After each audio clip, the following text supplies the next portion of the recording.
एक sexually transmitted disease है along with HIV and hepatitis C। But इसका जो कंफ्यूजन है वो इस तरीके से है क्योंकि इसमें बहुत सारी एंटीबॉडीज होती हैं और बहुत सारी एंटीजेंस होते हैं और डिफरेंट डिफरेंट टाइम पे वो हमें तैयार करने हैं। So let's start with hepatitis B surface antigen marker. First तो आपको याद रखना है दैट जो सीक्वेंस है वो स्टार्ट, कंटिन्यू एंड ई। तो एंटीबॉडी और एंटीजन का जो सीक्वेंस है वो यही रहेगा, एस से स्टार्ट, ई से end. Now S means surface, E is envelope, C is core. पर क्योंकि हमें याद रखना है कौन से टाइम पे कब क्या, तो S is start and E is end. So this is the sequence you need to remember, और इसके बाद कंफ्यूजन जो है वो आधी रह जाती है। नाउ सबसे पहले अगर हेपेटाइटिस बी पॉजिटिव है पेशेंट, तो क्या पॉजिटिव होगा? S. Now S means surface, तो hepatitis B surface antigen will be positive. कब से कब तक? फर्स्ट हफ्ते से लेके 10 हफ्ते तक वो कभी भी पॉजिटिव रह सकता है after the exposure. Exposure means sexual exposure या फिर इन्फेक्टेड नीडल एक्सपोजर या any type of exposure. Alright, hepatitis B surface antigen means that it is an active infection. More than 6 months रहा तो chronic carrier कहेंगे, but अभी positive है, that means patient has hepatitis B infection. Now can you see this graph? This graph shows weeks here. So आप देखिए कि 4 हफ्ते में इस पेशेंट को हेपेटाइटिस बी पॉजिटिव हुआ और 24 हफ्तों तक चला। अब 24 हफ्तों मतलब ही वॉज अ क्रॉनिक कैरियर। अब जब भी हम एंटीजन की बात करते हैं, एंटीजन के रिस्पॉन्स में हमारी बॉडी हमेशा एक एंटीबॉडी बनाती है। एंटीजन इज लाइक किसी ने अटैक किया, चोर, और एंटीबॉडी मतलब हमारे अंदर जो एक पुलिस है जिसको हम एंटीबॉडी कह रहे हैं। तो बॉडी के अंदर की जो पुलिस है उसको हम एंटीबॉडी कहते हैं। एंटीजन से लड़ने वाली बॉडी इज एंटीबॉडी। ओके, तो जब सरफेस एंटीजन बना तो डेफिनेटली सरफेस एंटीबॉडी भी बनेगी। तो नेक्स्ट जो मार्कर प्रोड्यूस होगा बॉडी में in response to surface antigen will be hepatitis B surface antibody. Now antibody हमेशा एंटी से स्टार्ट होती है, वो हम नेक्स्ट स्लाइड में पढ़ेंगे। But this is what first marker is hepatitis B surface antigen. Mnemonic याद रखेंगे तो इजी रहेगा। As you can see S C E पहले लिख लेते हैं, एस सी ई।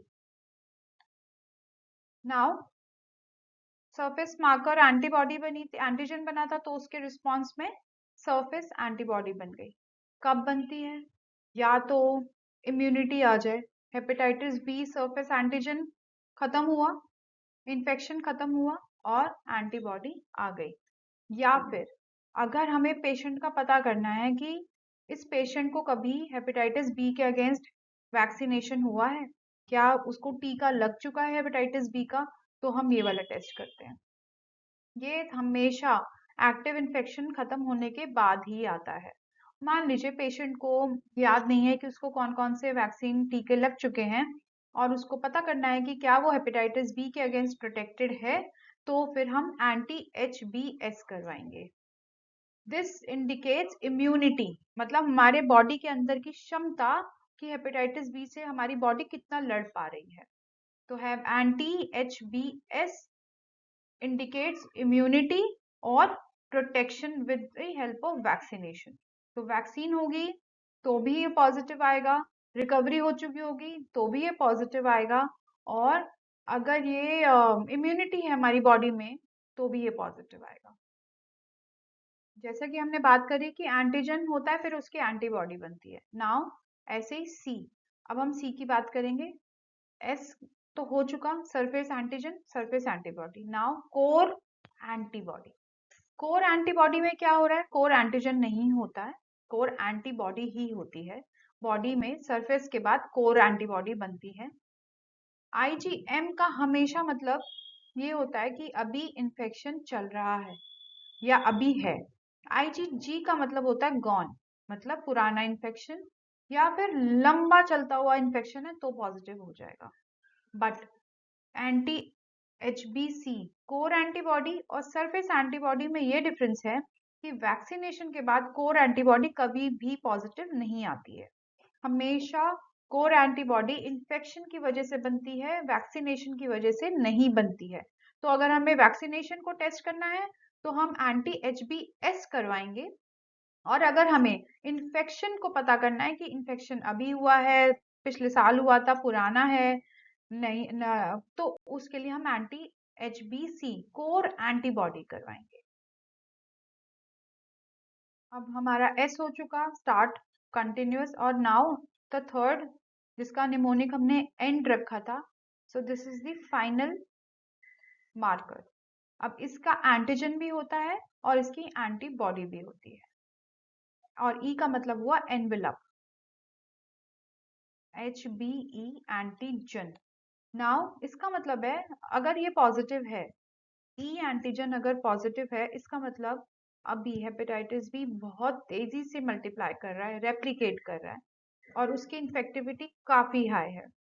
इसका मतलब पेशेंट की नीडल अगर किसी को लग गई, या पेशेंट ने के सेक्सुअल रिलेशंस जिनके साथ हैं, उनसे हेपेटाइटिस बी दूसरे ह्यूमन को होना 100% संभव है, क्योंकि HBE एंटीजन मतलब 100% infectivity rate. It indicates that viral replication मतलब वायरल मल्टीप्लिकेशन बहुत तेजी से हो रहा है, और वायरल लोड काफी हाई है। वायरल लोड तो हमें खैर PCR पे ही पता चल सकता है, बट रेप्लिकेशन हम ई एंटीजन पॉजिटिव है तो पता लगा सकते हैं। अब जैसा कि हमने बात करी कि ई के पहले एंटीजन होगा और उसके रिस्पॉन्स में हमारी बॉडी एंटीबॉडी बनाएगी।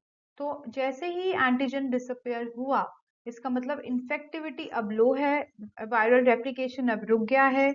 तो लो इन्फेक्टिविटी और रिकवरी मतलब अब पेशेंट से दूसरे को होने की जो संभावना थी वो बहुत कम हो गई है। इट मीन्स कि वायरल रेप्लिकेशन रुका है, वायरल मल्टीप्लिकेशन रुका है। तो इस तरीके से हम एंटी HBE को यूज करते हैं ट्रीटमेंट प्लान के लिए। पहले हमने एंटी HBC करवाया, उसके बाद हमने एंटी HBE करवाया, और उसके हिसाब से हम पेशेंट को ट्रीटमेंट प्लान करते हैं, या जो जो भी ट्रीटिंग फिजिशियन है वो ट्रीटमेंट प्लान इन मार्कर्स के हिसाब से करते हैं। तो अगर HBE एंटीजन पॉजिटिव है तो हाई इन्फेक्टिविटी, और अगर एंटीबॉडी बन गई है ई एंटीजन के अगेंस्ट जिसको हम एंटी HBE कह रहे हैं, देन लो इन्फेक्टिविटी। अब वायरल मल्टीप्लिकेशन हुआ था तो हम क्या करेंगे, PCR technique, very sensitive technique, very useful. आप इसको मार्कर की तरह यूज करेंगे वायरल रेप्लिकेशन के लिए, वायरल लोड देखने के लिए, और इसमें एक नंबर आता है कि इतना कॉपीज हमें मिली हैं वायरस की, and that is very useful for treatment planning. तो HBV DNA by PCR is a must. अब देख लेते हैं एक इंटरप्रिटेशन टेबल, हालांकि बहुत कंफ्यूजिंग है, बहुत याद नहीं रहता है, बट स्टिल मार्कर्स को थोड़ा सा समझने के लिए, याद रखने के लिए इजी हो जाएगा। देखिए इस पेशेंट में HBsAg पॉजिटिव है, कोर एंटीबॉडी भी पॉजिटिव है, और HBE एंटीजन भी पॉजिटिव है। मतलब IgM मतलब एक्यूट, HBs मतलब एक्टिव, और E एंटीजन मतलब हाईली इन्फेक्शियस। तो acute anti infection, highly infectious. अब HBsAg पॉजिटिव हो, IgG पॉजिटिव हो और E एंटीजन पॉजिटिव हो, तो क्या होगा, तो क्रॉनिक हो गया, क्योंकि IgG पॉजिटिव आ रहा है, मतलब लंबा समय का इन्फेक्शन है, क्रॉनिक एक्टिव इन्फेक्शन, और E एंटीजन पॉजिटिव होने की वजह से high infectivity. Again surface antigen positive है, IgG भी पॉजिटिव है कोर, पर HBE पॉजिटिव नहीं है, तो इसका मतलब क्रॉनिक इन्फेक्शन है और लो इन्फेक्टिविटी है। अब HBs एंटीजन नेगेटिव है, कोर IgM पॉजिटिव है, और HBs एंटीबॉडी नेगेटिव है। इसका मतलब अभी एक्यूट इन्फेक्शन है पर डिटेक्टेबल नहीं है तो शायद विंडो पीरियड में है। इस तरीके से बहुत सारे होते हैं। लाइक वैक्सीनेशन की इम्यूनिटी देख लेते हैं तो इसमें सिर्फ एंटी HBs पॉजिटिव आ रहा है, बाकी सारे मार्कर्स इनके नेगेटिव हैं। So this is how we interpret hepatitis B with markers. अगर समराइज करना है कि कौन सा मार्कर किसके लिए, तो S antigen surface detects infection, anti HBs detects immunity, मतलब वैक्सीनेशन से आई है या नेचुरली है, पर एंटी HBs मींस इम्यूनिटी, और एंटी HB को डिटेक्ट्स पास्ट एक्सपोजर। अगर M है तो अभी एक्यूट है, मतलब हाल फिलहाल में हुआ है, और अगर IgG पॉजिटिव है तो इसका मतलब क्रॉनिक है।